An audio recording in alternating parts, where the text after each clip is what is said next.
And it was like ROTK just looking to make something happen, and neither the enemy nor his own allies were really complying. If this were Empire, I would say that a mid-silencer would be sick here. 10 seconds remaining. But it would die so often. He would have to have the Winter Wyvern. 5 seconds remaining. For EHOME, I guess Shadow Fiend is a really good option. They're on Radiant side. They've got a lot to back them up. They don't have the best combos, and they would lack in the disabled department, which is something I'm a little bit concerned about. You want reliable stuns. You don't want to just rely on the Winter Wyvern. 10 seconds remaining. And the Ensnare is not a really good stun. Like, it doesn't really lock you out. 5 it just holds you in remaining. Place. So that's something to be a little bit concerned Radiant about. team ban. You know, it'd be sick actually if CDEC picked Storm. If they put the Queen of Pain in the safe lane, and then they ran Lina and Earthshaker supports, I would like that. But I think EHOME, it gets banned out. See, CDEC. Yep. You're right on the money. logic. 10 seconds remaining. I actually thought it would have been the best possible pick for them. What else is there right now that they could grab? 5 seconds remaining. Load up the hero page right now, and we can just examine. Oh, Templar Assassin would be quite Reserve decent. time. 10 TA seconds Rex. remaining. Viper would be pretty good here, but I don't think that Dire team TTY is a pick. player that wants to play either of those heroes. EHOME actually banned away the Dragonite, so they're on the same kind of mindset that you are, that CDEC going to be running that Lina Earthshaker support. I think both teams have a mid here to pick. I think CDEC don't want to run the Lina as a core if they can help it, unless it's the secret style S4, you know, carry Lina. That would be kind of neat.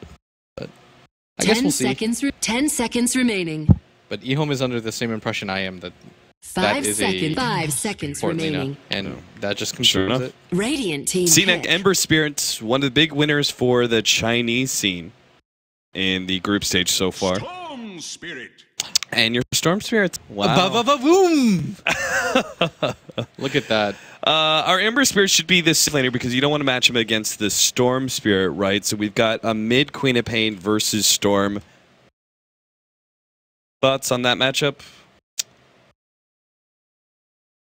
Storm gets destroyed by almost everybody. The Right. Queen of Pain matchup isn't as brutal as the Lina one, but it's pretty bad. Like, Storm versus Ember versus Storm is actually not that bad if you're really good.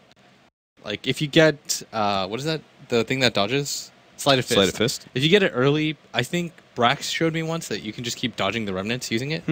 But it's not efficient because the cooldown's like 30 seconds or something like that. So it's not an ideal situation whatsoever. 10 but seconds remaining. And you're also forced to use Sleight of Fist in a situation that doesn't necessarily 5 give you seconds. CS. 5 seconds remaining. I've lost that matchup before when I was first trying to figure out how to play against an Ember. If you play over aggressively and you just keep spamming out remnants, what the Ember can do if he's really good is just play around the remnant. Like, I run at you with remnant, or with Flame Guard, and then you try to remnant, and then you just pull back, let the remnant die, and then run at the storm again. So the storm is then required to go 2 levels of the remnant early, actually, to break the 2nd level of the Flame Guard. Right. But it's like a really decent matchup at that point for the Ember Spirit if he's smart. You can't fully commit to right-clicking the storm because then you're not fast enough to run away from the remnant. But it's really tricky. You have to be pretty fluent in the matchup. Like, you have to play that matchup more than 10, 15 times. Because the guy I played against that did that to me had played like 300 games of Ember. And then the second time we played against each other, he got destroyed because I just switched my build. Yeah. But it is something that you have to adjust 30 seconds to Whereas the battle. Queen of Pain just flat out wins. There's very few heroes that Queen of Pain loses to. And I think the majority of the reason why is because nothing can gank a Queen of Pain without having stack stuns, major nukes. Yeah. We saw the Crystal Maiden actually quite a lot against the Queen of Pain. That's a really easy gank, but almost the rest of the support hero pool really doesn't do anything for it. So the Queen of Pain never feels pressure, and you can almost always pressure the Queen of Pain. Chains already being forced out aggressive, making sure that ROTK can't jump them. So the horn blows, the bounty runes are split, and we've got underway now EHOME versus CDEC. A lot on the line here in this last group stage match, as this is kind of the determiner for EHOME, CDEC, and Evil Geniuses, who takes that first place slot. CTY is going to be matched up against Shiki's Queen of Pain. We've got an off-lane Clockwork in the hands of ROTK, who's going to be going up against the Ember Spirit and Lina. The Chains maybe setting up the Light Strike Array, if not just the harassment of the Lina should be forcing back the Clockwork a lot of the times. And Earthshaker looks like he's going to be kind of sitting here in this middle lane. DDC is already doing something similar. Pretty classic Winter Wyvern, of course, that Arctic Burn, always being used in the beginning to harass the mid laner. It's just free excess amount of damage. It's such a fun meta as a mid hero where you get harassed by their support, they harass your support. I'm not saying that sarcastically either. It's like you don't even fight each other as mid heroes now because the supports do the work for you, so you can just sit there and farm. It's great. And the bounty rune makes it so much easier to get a bottle as a Storm Spirit nowadays. Yeah. So whatever advantage that the Queen of Pains used to have is kind of broken if both teams get bounty runes. Like most of the games that you play in, that'll happen, and so the Storm can be fine. DDC's in some trouble here. It's going to force out an Arctic Burn. And Cheeky's actually commit to this kill, jumping forward with the Shatter Strike. CTY tries to actually go for the deny there, but it missed out, and Cheeky does pick up the first blood against DDC. Yeah, I was wondering why he wasn't throwing the dagger, because that seemed, especially after that really sick fissure, even if he flies over it, there's not a whole lot of room for him to run, right? Right. So it was just a good play overall, and CDEC take the opening lead. EG, if they're watching this game, they've got to be nervous because they don't want one team to have a defined advantage over the other. They want both the games to be close so they can split 1-1. Cheeky brings a little extra regen to himself. Our offlaners here, RTK, is getting harassed out pretty heavily by the Lina, but should be able to pick up a decent amount of experience. Same kind of goes for the Tusk. He's dealing with a Naga Siren Gyrocopter lane, which I feel like it's definitely dangerous and has kill potential, but there are ways for you to deal with. First of all, it's a melee versus melee matchup, so you can kind of come forward and get some experience. But also, if he gets ensnared and there's Gyrocopter comes forward with the Rocket Barrage, you can at least dodge the initial Rocket Barrage with some snowball action. Oh, nice Fissure block. ROTK stuck here now. They're going to block him out. He does get hit by the Light Strike Array, and that will be our second kill of the game. CDEC 2-0 now against EHOME. If you're against an Earthshaker, you just have to really respect the fact that it can do that to your offlaner. Like, there's so many different angles where it can just completely lock you in. If you're ROTK, you're taking the chance to get the experience there.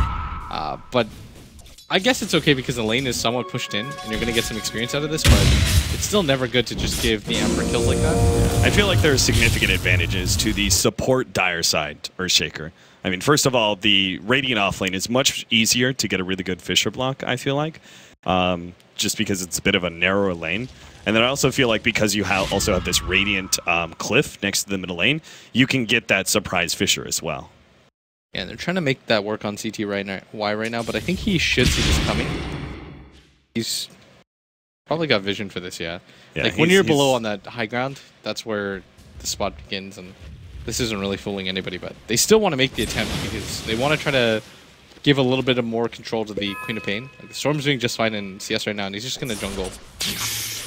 Yeah, Radiant side advantage for a mid laner. Always being able to have quick and easy access to a couple of neutral camps.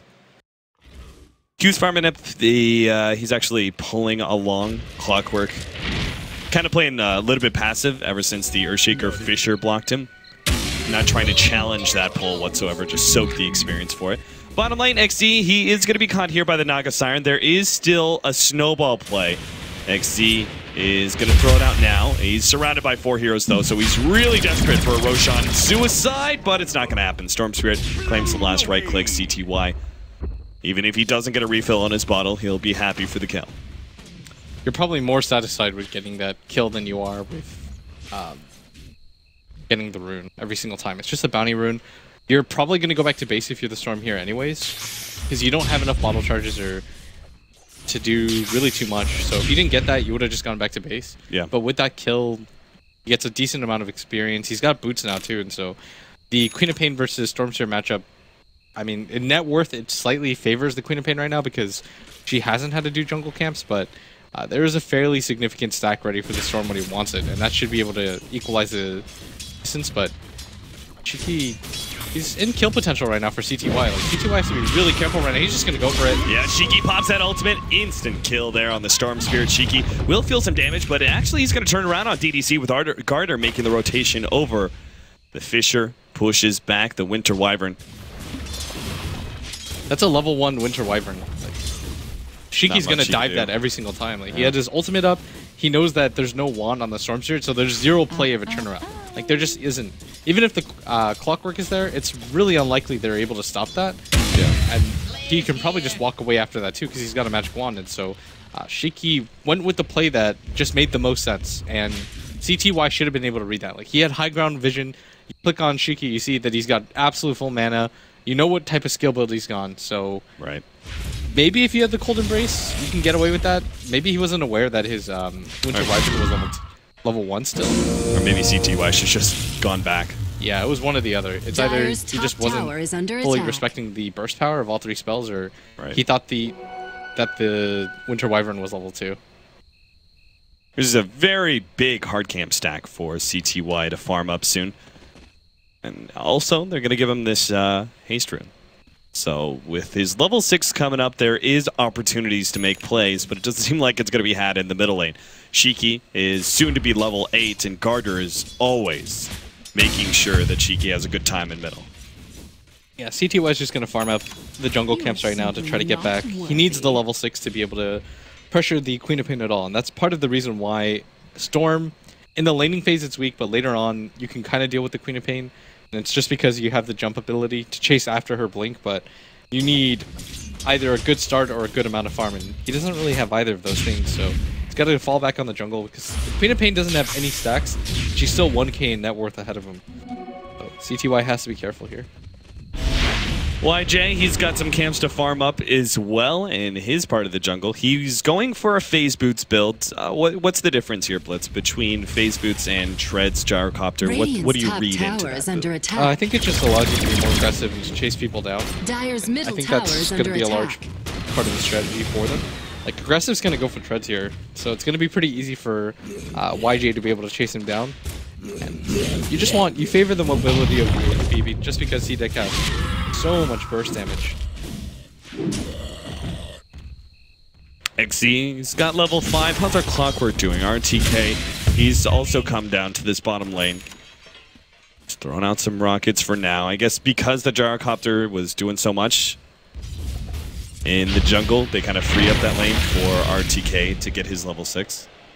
Yeah, I like that they made this rotation too, because he was having a tough time at top, wasn't getting a whole lot of CS. You want to get your Clockwork at least close to level 6 so that he can pressure lanes. The problem for him right now is that what you'll typically want to do when you're level 6 is either gank the safe lane with your Clock Hook or go to the mid lane, but he can't do either of those things because it's a level 6 Ember who's got a Flame Guard and the Fire Remnant up, and it's a Queen of Pain. So unless you gank with 1 or 2 heroes, you can't really do anything, but who's he going to gank with? Like, it's a Naga Siren. I guess you could sleep or you can net the Queen of Pain, but you probably wouldn't have the burst damage for it. And so this Clockwork pick was meant to do a little bit better in the lane, I think, but right now he's going to struggle.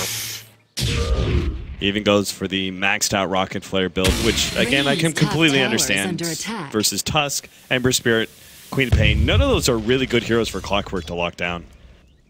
I just don't see how RTK is going to have a whole lot of fun. He's just not going to be a tempo controller, right? Like, he's going to be one of those offlaners who, like, initiates team fights and dies a lot, but he's not going to be the one that actually manages to snowball and create chaos more than just his initiation in this game. I think it can be okay, but it's just, in this game, it's going to be a little bit hard in the early game, especially. There's almost nobody that you can really go for and kill. Yeah. It has to be one of the 2 supports. Like, the Tusk can just snowball, wait out your battery assault. Once the cogs are done, get out. So it's actually going to be CDEC that's going to apply most of the pressure here. And they can do this because Shiki's had such a good time mid that even if this gank fails, he's still 1k in net worth ahead of the Storm Spirit. So he's got time to maneuver around, and they're almost certainly going to kill YJ here. Yeah, leading with the Fissure, the burst damage is certainly there. Let's loose the call down, but not even that does a whole lot of damage. And EHOME, we're really centered up on this middle lane. That's a full Oblivion staff completed for the Queen of Pain. CTY is just finished his Soul Ring right now, so he's nowhere near the Queen of Pain and farm. Especially when she picks up the highest, he was the highest net worth value hero on the enemy team. So Queen of Pain has jumped up to a pretty decent lead. CTY is keeping up though in levels, which is important for a Storm, but when it comes to farm, if he decides to go for the Bloodstone route, he's going to struggle really hard. And aggressive looks like... Oh, dear. Oh, he actually even steals the rune. CTY's going to be depressed over that one. He just wanted to use his full battle. Gracie's now going to make the jump on Alana. Immediately, there goes the mirror images. Now the hook shot actually managed to snag Q. That should be a free kill.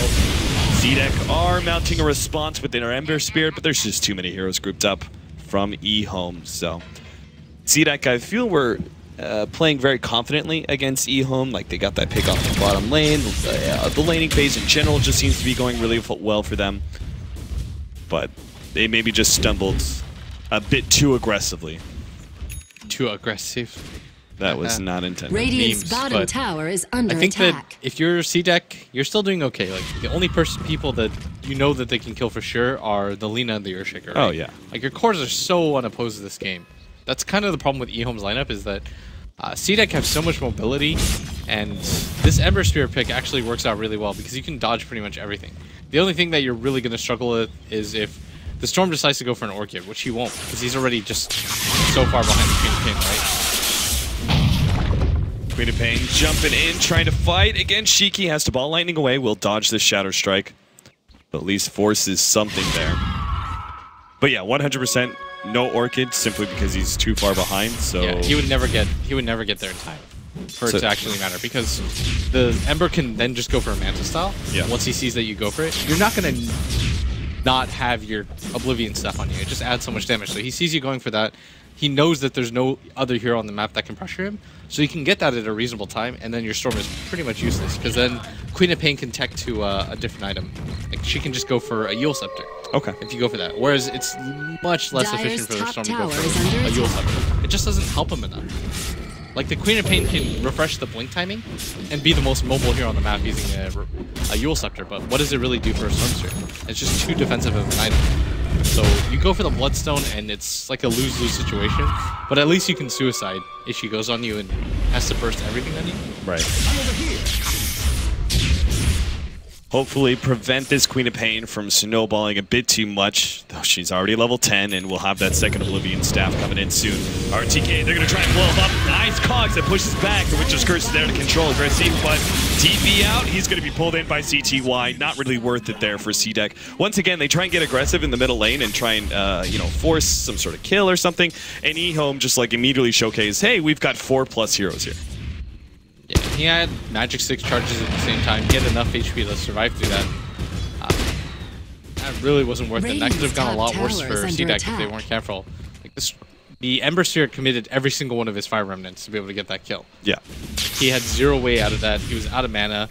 Can't commit that hard to it, especially when you don't have either of the supports to back you up. Like, maybe if the Earthshaker's there with the Fissure right after, potentially you survive, but the way that went, you were 100% dead. Drums is being picked up for our Gyrocopter alongside the phase boots. A ton of movement speed for this carry. Very aggressive build is what we're seeing. With this build, do you go into the BKB immediately and just look to dominate the early mid game?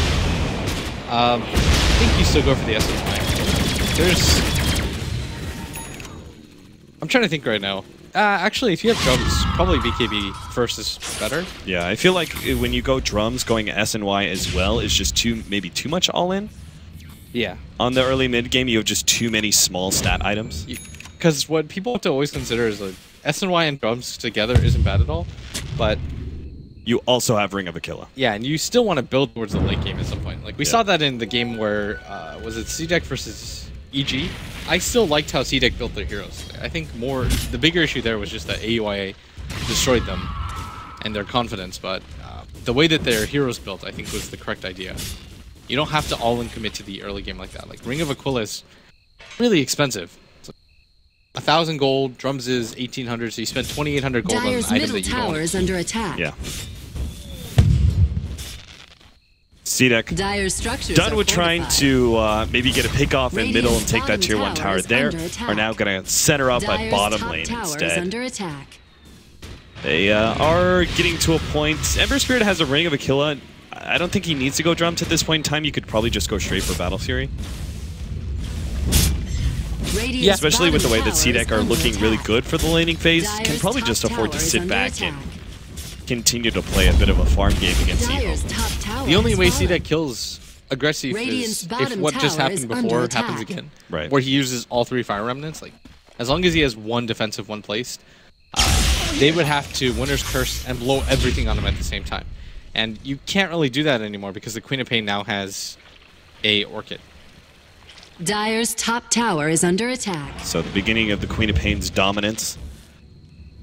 Move around, kill Gyro Comp. I mean, she could kill actually anybody she wants to at this point. Like, there's no core that really feels tanky enough to survive. Maybe Gyro. Maybe. If she has her ults, I think she can kill pretty much anybody. As long as the Gyro doesn't get the Rocket Barrage off first. So it feels like there would be a lot more incentive for EHOME to stay grouped up. I think so, but at the same time, you realize you can't deal with those heroes. You have to split up and farm and try to get ahead in other ways, right? Right. But they're so afraid right now. I think they are aware that the smoke is happening. Yeah, they did have a jungle ward. Yeah, CDEC want to take this fight, but EHOME, this probably isn't a terrible fight for them if they can get a position.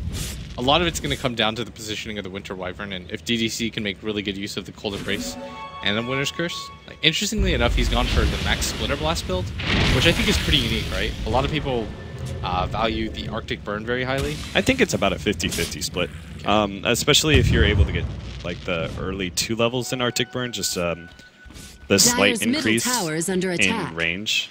I feel actually makes a very big difference on Winter Wyvern ganking very early on. Yeah. But I would also say, like, EHOME, the Splinter Blast is the best thing to be able to deal with pushes, right? Because it's just so spammable, great damage, very, very long range.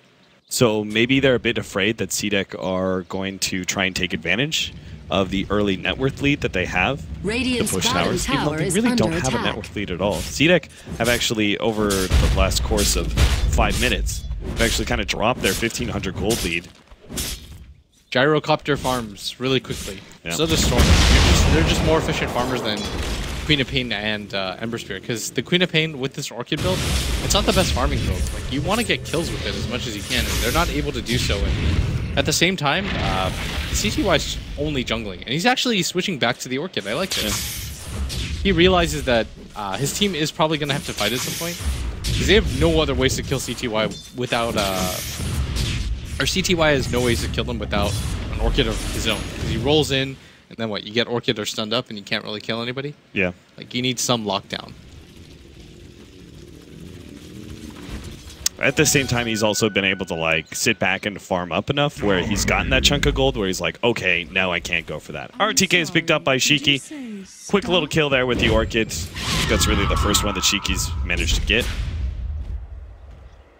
But in the end, it's still an offlaner. You haven't gotten the important cores on the side of EHOME. And YJ is actually about to finish up his BKB. So between the Orchid completing for the Storm Spirit, BKB on the Gyrocopter, and then this maxed out Splinter Blast build, I'm not sure CDEC can actually force any fight. Like, if they do, it's got to be early. It seems, again, just with, especially with their sit back, farm up Battle Fury build on the Ember Spirit and not going for the drums, it just seems like CDEC really want to play for more of a later mid-game. I would agree. The Storm's just finished his Orchid too. And he's actually got a lot of farm now. And he's kind of almost caught up to the Queen of Pain. He's 1k behind, but it's not too big of a difference. Because if a Storm initiates on the Queen of Pain, you're guaranteed the kill. Whereas the reverse is true as well, but it's so much easier. So. Much less so, right? The Storm can blow his combo faster than you can respond and kill you. Like, because he can jump on you and disable you to start with, right? Like, this is what I'm worried about right now. Like, he's going to find CT or Shiki here, and oh man, that might have given him a kill. Still, they have the clockwork. If they really wanted to, they can make a commitment, but they'd be diving into a tier 1 tower. That was his moment. He was going to go on that before anybody, because he's like, there's no way that CDEC know that I have to do this here. And CDEC don't have any river wards, so they would have been playing blind there. And Shiki didn't even do that blink, you know, he wasn't even trying to save it. He was just like, oh, I'm going to blink here to farm to get 1 or 2 extra CS, and he had no idea. 3-6 right now, 20 minutes in. We're having quite a slow, passive game at hand.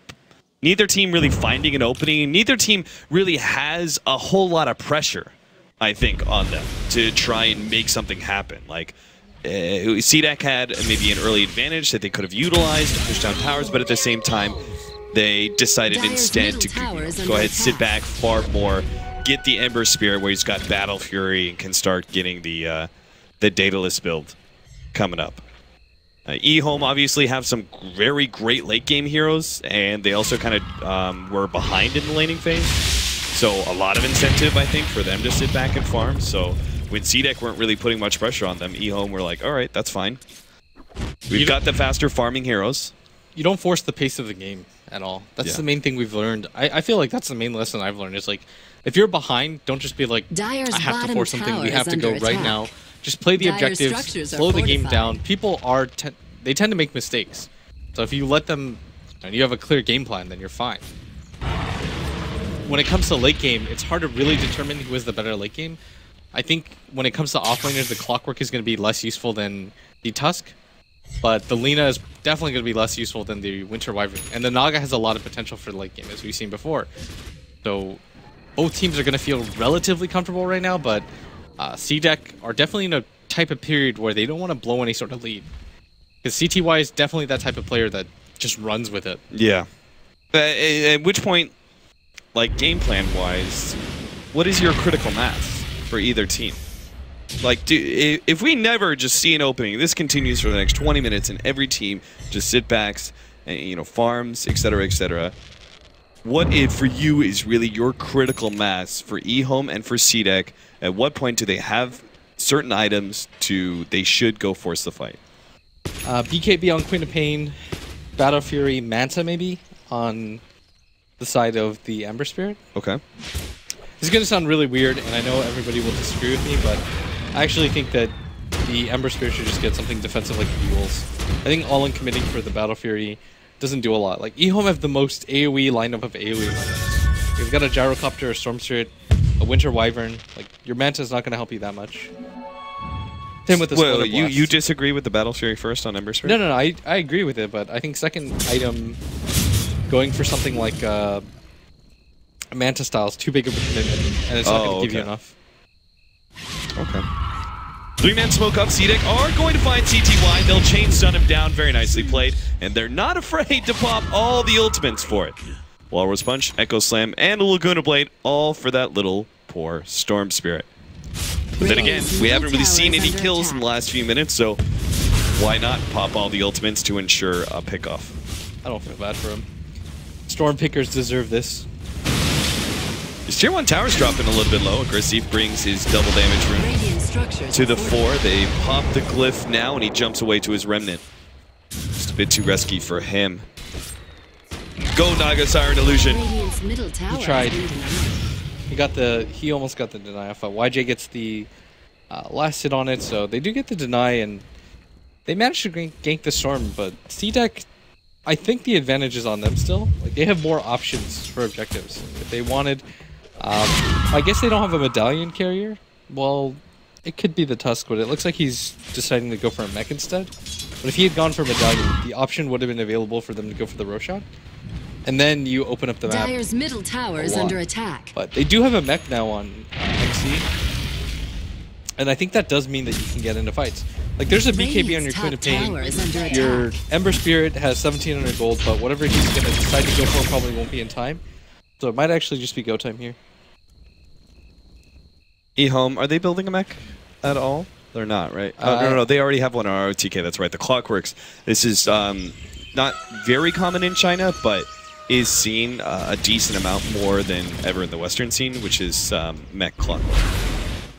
Blade Mail is really popular for us, but Blade Mail wouldn't do too much, I think, against CDEC's lineup. Especially if you see that Queen of Pain have a BKB, and the Ember Spirit isn't trapped in with you. He can just avoid hitting you. The really hard part about Clockwork mech is that the mana cost increase to 225 just kills his half your pull. You would need a stick charge. You need magic wand charges for sure. Yeah, you really do. But it also means that you have to go regular boots on Clockwork, which I feel is very inefficient mana-wise, because tread switching, I think, is the most important aspect of Clockwork in the early game when it comes to saving its mana. So he has to go regular boots because he's going to go Arcanes later. Like crazy in RTK, he's silenced. Oh, does that save him? RTK is actually bottling up. The Arcade is not going to be enough burn damage by itself. And now they actually let him be able to go for Garter on the right-hand side. They already orchided him up, get the kill. The rest of CDEC trying to form a response. Ice Shards is not there in time, but they do jump on Alanum with aggressive. Now they manage to get the ensnared chains. Is the response. Alanum dropping lower and lower. And there goes the Shiki ultimate onto 3. DDC falls. Gotta get the YJ with the BKB is not going to be enough to deal with this. CTY now comes in. He's got enough mana to get out and TP away. But that was still a disaster fight for EHOME, trying to save the clockwork there and still force the fight. I mean, they just easily could have Song of Siren and walked away, but they really tried to force the fight onto a pick-off on Garter. It just turned worse and worse as time went on. CDEC, now thanks to that one, are going to be able to go for Roche. CTY actually could have almost killed Aggressive, but Aggressive, it was just, he Sleight of Fist, and while he sees the Storm balling in from max distance away, gets his Fire Remnant off, and just fantastic fight by CDEC. I think you were completely right in your assessment. EHOME should have disengaged as soon as they saw what CDEC had. Like, they had a BKB on the Queen of Pain.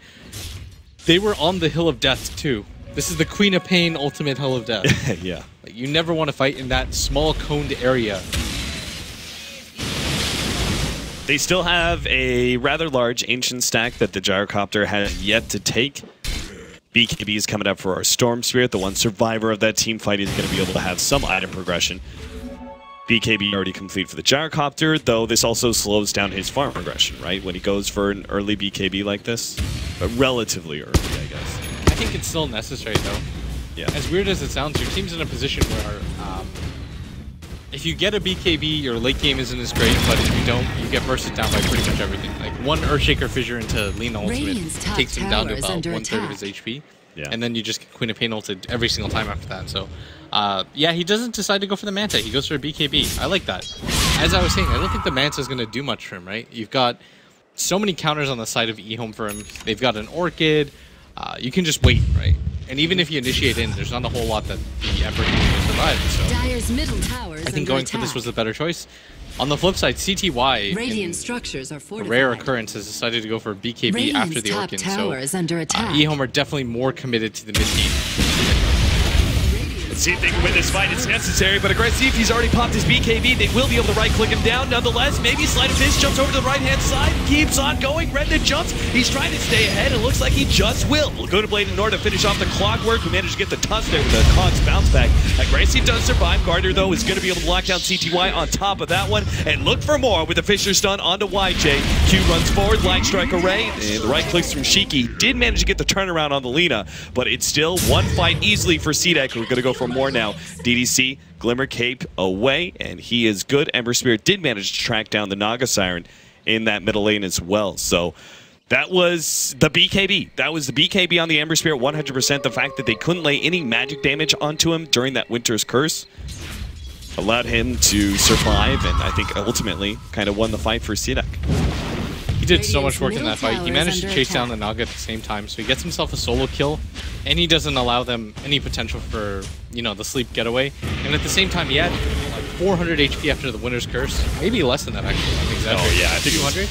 And he just Fire Remnant, Fire Remnant, Fire Remnant, buys himself time with Sleight of Fist, and manages to get out of there. And it almost felt like EHOME were distracted, because they had a time where they could have just all in and killed them, and maybe then the fight goes a different way, where you still have the Naga sleep to disengage and you can play the numbers game, but as it went, he chased out the Naga completely by himself with almost no HP and manages to get out and win that fight. Shiki is just so farmed now. And after that, Garter now has a Blink Dagger, pretty much. Our Tusk can go for... He can go back for the Medallion if he thinks... Yeah, I think that would probably still be a great item pickup. Yeah, I think so. Better than nothing at this point. Yeah. If you're not certain what to get, your team is really bad at roaching. The other item would be Blink Dagger to save his Ember Spirit during, like, there is snowball plays that you can do. You can't blink and snowball the person that's Winter's Curse, obviously, but you can snowball through that area and grab the person that's Winter's Curse. Yeah, I would really like if at least one of them got a Medallion, though. And yeah. It's not going to be the Earthshaker. And it's probably not going to be the Lina. She's got a Yule Scepter. So. Maybe she decides to go for it now, but Storm at bottom, they want to pop a BKB charge. Yeah, I think he even missed the combo. Yeah, he did. He 100% did. That was way too early, but CTY popped it anyway, just in case. I think CTY should have waited on the BKB in that case. Because even if bottom tower is under attack. they come in with the Queen of Pain Dire's Orchid, middle then at tower that is point you under can attack. commit. But Dire's if she misses, structures are you can actually just get out of there. There's actually a cool combination, did I tell you? If you Orchid on the way down of your Yules onto the Lina, she can't follow you up with any spells. Like, if her timing is good, she'll get the stun off, but nothing else. Does that make sense? Yeah. So you just counter Orchid. Yeah. A lot of people, there was an era where Storms were complaining about how Lina's combo was broken. You know, they get one shot. Yeah. But instead of trying to zip away, which is what 99% of Storms do, just Orchid her, and then she'll stun you, and then you fight back, and all of a sudden she has no Yules, and she's Orchided. Yeah. 100% kill every time. Ice Shards, GPC has to stay ahead of that one. Slowly but surely, CDEC are taking this tier 2 tower. Radiant's bottom EHOME tower is doesn't under look like attack. they're really going to fight this one. They would have Radiant's required structures TPs in are from their fortified. cores. That's just not going to happen. So they're just trying to stall up CDEC as best as possible, buy time for their Storm Spirit to push in the middle tower, which Dire's does middle fall, tower and has YJ to put some pressure on that tier 2 at the top lane. Dire's top tower is under attack. There's a Blink Dagger now on aggressive. I think he's just going to play the Sleight of wow. Fist, you know, hit and run game in team fights. But at top, they look like they want to make an attempt to shoot. Sonic Wave actually goes out. They get the call down. On top of that, the first damage is just too much. They overwhelm the Queen of Pain's HP pool. And now YJ playing a very safe route here. Pops the BKB with the TP out. Yeah, that was incredibly safe, but I think that Lina might have actually been able to get in vision. And if she gets the Yule Scepter off, there's a Blink Dagger on the Earthshaker. So it's probably not worth it to even chance that, but a lot of BKB charges being committed lately by the heroes of EHOME. Like, it's 7 seconds left for the Gyrocopter, 8 for the Storm Spirit. The Queen of Pain is still at 8 similarly, and that is something that you should worry about. Like, BKB time errors matter so much, especially once you dip below the 7-second mark. Like, 6 and 5 second BKBs don't really feel like they make a game-changing performance. You almost have to commit the first 1 or 2 seconds just getting in position and making sure you're not dead. Right. YJ is going to start going for the butterfly. Still, though, do you agree with butterfly in this instance? I'm just not sure if there's enough direct right-click. I think it's okay. It's good against the Ember Spirit, but what else are you really going to buy? I guess an MKB would be okay, but I think that butterfly is better in this scenario, because you know that nobody on CDEC will build a butterfly. Yeah. Which probably doesn't matter too much. And it's hard for anybody on CDEC to build an MKB at the same time. Like, if you're aggressive, you want to be building, what, Daedalus? If you're the Queen of Pain, getting something like Assault Crust is really necessary in games like this. So you just start making that, start going for the late game on the Queen of Pain and trying to perform that secondary carry position. Yeah, if you notice right now, she's grabbing the plate mail on herself. This is a really common build that we see lately. Especially when you have an Orchid, then you're actually a physical damage dealing monster. Everyone's sitting back, farming up. It's 33 minutes in. Taking a look at that net worth-wise, CDEC did hold about a 6,500 net worth lead, but it's staggered up a bit. Now only about 3K lead, 5,000 experience as well. That was really the tower and the pickoff on the Queen of Pain, right? Yeah, they're willing. Both teams are so willing to play passive right now because EHOME has the sense that they're not that far behind.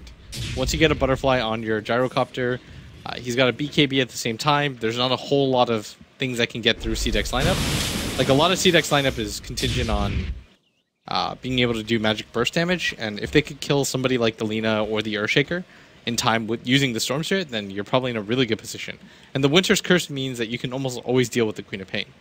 Like, she doesn't have too much HP or armor, which is why I think she's going for the AC. 5-man smoke up here. They found a double damage for aggressive, but they're going to try and go for Roshan. The Rocket Flare is about to fade, so during this very small period of this very small window, they may actually take Roshan before EHOME can rotate over. But secondary Rocket immediately following up the first, and CDEC are going to force back. Smoke not doing anything for them. The lack of a medallion is just killing CDEC right now. It's so hard for them to go for the Roshan at this point in the game. Like, even with a DD rune on your core hero, you can't do too much. Right. Like, Queen of Pain and Ember Spirit, not the best objective gamers. Maybe Queen of Pain is, but Ember Spirit definitely is. You're not meant to hit towers or get Roshans with Ember. Yeah. This Naga Siren. They already have the mech picked up. What is the item then here? I'm going insane. So he's going Pipe or Vlad's. It's gotta be Vlad's. It's gotta be Vlad's. Why are we? We're dumb. I keep forgetting about that change to Yeah, Vlad's. I do too. I was like, why is he going pipe? I'm not sure if that makes sense. XZ? Yeah, he's dead. Dead. Dead. That's a BKB though, used by the Storm Spirit. I actually think that's kind of worth it for CDEC. 5-second BKB Storm sucks, but 7-second 8-second BKB Storm, that could have changed the fight. But as it starts to tick down, I think worth it. Because you would pay an extra 1,000 gold for an extra second of BKB, right? Easily, especially in the late game. Yeah, I could see that. You're the Storm Spirit player, though. Yeah, but I don't buy BKBs. He's almost got his Scythe of Ice. Oh, is that what he's going for? Okay. I mean, it could be Lincoln's, but is there enough incentive for Lincoln's? There's not enough single target. No, I think going for the Scythe is fine. When you're up against a Ember Spirit who's just going to sit in the back and plink you repeatedly with, Sleight of Fist, Blink Dagger, going for the Orchid doesn't do enough because then you just BKB. He has enough HP from here on out. Like 1,800 health is so much for a Storm to cut through instantly within that pull timer. But you get the pull timer off, and then you Orchid, and then you Hex him. Then the Soul Burn damage is like 500, and then you can definitely burst him down. Almost certainly. RTK actually went Solar Crest for his second item on the Clockwork. Vlad's almost finished up Naga. Gyrocopter. What's his next item? Satanic? Yeah, I was thinking like Satanic may be a necessity, right? Against like just to have the sustain versus the plink damage of Ember Spirit. Like he's not a hero, especially right now, that it is focused on just burst damaging you down. He just hits you and hits you and hits you until eventually you've lost so much HP he's able to commit to finish you off. But if you have that kind of sustain from Satanic, feels like it'd be very valuable. Ooh, hook shot over. They're going to be able to find Garter at the same time. Aggressive. Yep, he decides that's not for him. Garter will die. And C2Y quick to try and jump over and find Aggressive. Doesn't quite get him, and TP out is there. So once again, CDEC, just one hero gets picked off while they're trying to push lanes and control the map. It's nothing major, but a couple more of those and it will start playing against them a bit too much. Lena's about to finish up her level 3 Laguna Blade and have Aghanim Scepter quite soon. This is the advantage of sitting back and farming up so much. Even your supports are able to get significant late game upgrades. Yeah, everybody's looking just at the blueprint. Lately, everybody's a greedy player, right? It's like Seneko, AUI, all of those monsters that just manage to find farm everywhere on the map, and they're proving that having a 4 position that can actually go to the late game is so valuable. And Lena's one of the better ones. The fact that she's really this close to her axe, and she's actually got it now, right? Yes, she has 1,000 gold, and it's a level 3 Laguna Blade. Yep. There's so many heroes that she can actually just get halfway through. Like, that would be half of Gyro's HP, and he needs as much HP as he possibly can. With the Butterfly and the BKB, like, you can cut him down to 900, then the Gyrocopter is no longer looking to fight, he's just looking to run. And you can chase him down using Shiki's ultimate, which also does pure damage. Like, there's so many different ways now to deal with EHOME's lineup, where the Butterfly is no longer really going to be useful. So at this point, they try and force it? Maybe you go for... Maybe not like forcing down a tower, but going for Roshan first? I really think they should have... Roshan eventually has to be one of your objectives at some point. Like, you can't just let it live and go for the best. But your Queen of Pain almost has, what's that, Assault Cuirass? He's relatively close. And Ember Spirit, aggressive, he's got a Daedalus, Battle Fury. Once he gets an MKB and Boots of Travel, he's 6-slotted. MKB soon for YJ. Actually, he doesn't need an MKB. I don't think so. The team just does so much damage. Yeah, I agree with that. You can go for like a Scotty. YJ needs one though, and he has it now. So we are just going to come down to this one big 5-man team fight after the teams have been farming up for the last 10 minutes. I feel like the advantage is really going to CDEC right now, but EHOME, I mean, anything can happen with a smoke pickoff, or looks like they're just going to go straight for Roshan. I mean, they got Winter's Curse plus a Hex. Yeah. They got a lot of disable. It's a bit dangerous, I think, because the tier 1 tower is still up on the CDEC side. Look how much easier it is to go for the Roshan when you've got... Solar Crest. Yeah, just... That's why I really think it was a mistake by CDEC not to buy it on anybody. Like, your Tusk, I would have gone to even maybe over the mech. Probably over the mech. Both of your cores have a BKB. I think it matters more that if they were able to Roshan there and give it to somebody like the Queen of Pain or the Ember Spirit, then that's a high ground mechanic for them. But as it stands, like, EHOME's just going to go for both of these bottom towers now because they're so low, and I mean, they must feel comfortable to be in this type of position, but the lead is almost neutral. Despite being down 19 to 15, and look at this.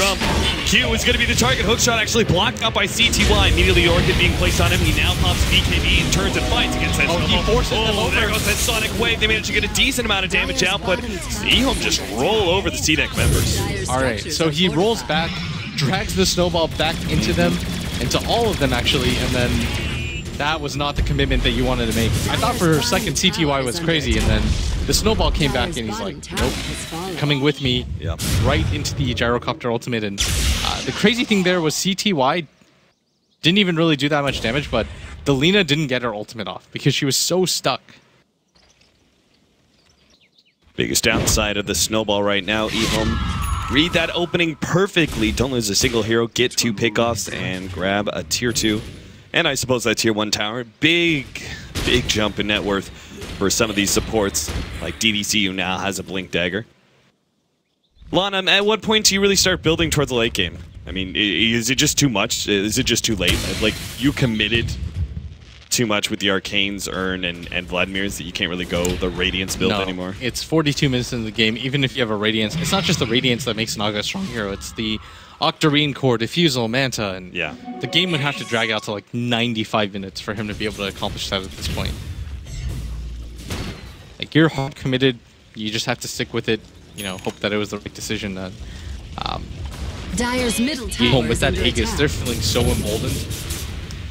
They certainly are. The Sleight of Fist's damage is just not enough right now. Jump in, CTY actually goes for XD immediately. They do get a really good Winter's Curse onto Shiki, trying to control him as best as possible with the ensnare and the shot over the top. They easily take him out. Gressy has to jump over to his Remnant back and forth. Looks like he will get away. CTY, Glimmer Cape save. Managed to get out. Aggressive still wants to get him though. Sleight of Fist doesn't quite. Oh, wow. Now the Song of Siren goes off. Garter immediately pushed back. They will take him out now. Here comes Shiki with his second life. CTY is completely run out of mana. And if anything, CDEC need to make some sort of pickoff here. They're going to start going for the Gyrocopter, who doesn't have his BKB anymore. But once again, the saves are there from DDC. Glimmer Cape, and of course, that Cold Brace. Healing them back up.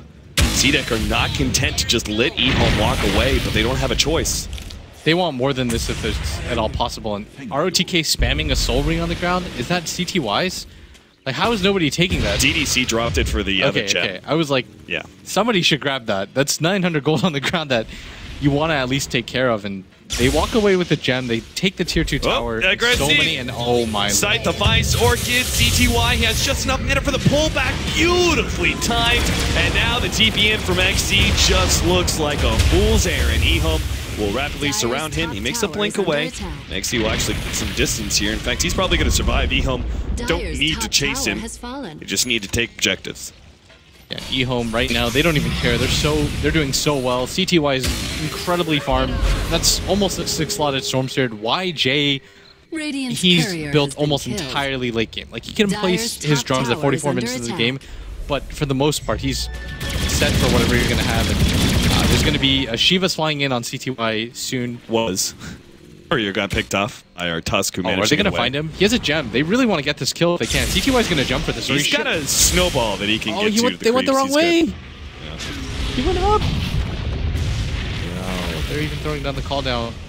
And the funny thing is, he actually just did so much. When he survived there, he picked up the courier, delayed up the Shivas. Managed to get away the gem. Yep. That was just good play overall, but I mean, it might be just a little bit too late. As CTY is so farmed. This is the type of position that you want to be as a Storm, where you can instant jump somebody and they can't do much. Like Shiki, yeah, he's got a plate mail, but he can't survive that. Like, how much would he trade right now if he could have the same item build as that Storm? Like, having a Blink Hex right now is making all the difference. A lot of lines being drawn. I think they just like kind of want to keep CDEC locked inside their base. Just is what that everything. drawing is. Yeah. Keep the top, bottom lane pushed in as much as possible. Center your heroes up in middle. I mean, they've got such great mobile heroes to do so, right? Like Nagasiren can throw illusions at the bottom lane. Storm Spirit can deal with top lane. And they pretty much can just 4-man middle with a Storm Spirit ready to jump in. So it's not even like you are exposed when you're keeping those lanes split pushed. Yeah, they've done a good job right now of just those fights, the ones in mid. It's just sort of set the tempo where they don't really want to be in a position where they get caught out or anything like that. So, CDEC, whatever happened to their lead? It felt like they had such a dominant one now too, but it's all just kind of fallen to the wayside as they're trying to chase down ROTK. The rest of his team is coming in. They don't have the Storm Spirit quite yet. Control aggressive. He needs to be able to jump away, but the Winter's Curse is there. They managed to try and get a snowball, but it's not even there. Saga Siren. Now the buyback from aggressive. They have EHOME ready to set up. They're going to beat down Q real quickly. The rest of CDEC are backing themselves away. Aggressive. Mans up, starts going for it, but look at that damage. He's almost dropped immediately with the minus armor there, but they're controlling on YJ. Now he gets off the Satanic, and he takes out the rest of these heroes. GG, CDEC are done for. EHOME Gaming. What looked like such a fantastic start for CDEC. Not a lot of answers for their lineup in the early game, but they just weren't able to get more out of their lineup. Like, EHOME just played the patient waiting game. They picked their spots a lot better. CTY itemized perfectly. He's like, this is not a Bloodstone game. I have to get much more aggressive in that early game. The smoke into Roshan, the repeated team fights, they just completely outmaneuvered CDEC. And EHOME showing why they were everybody's talking about CDEC, but EHOME is showing why they were the first place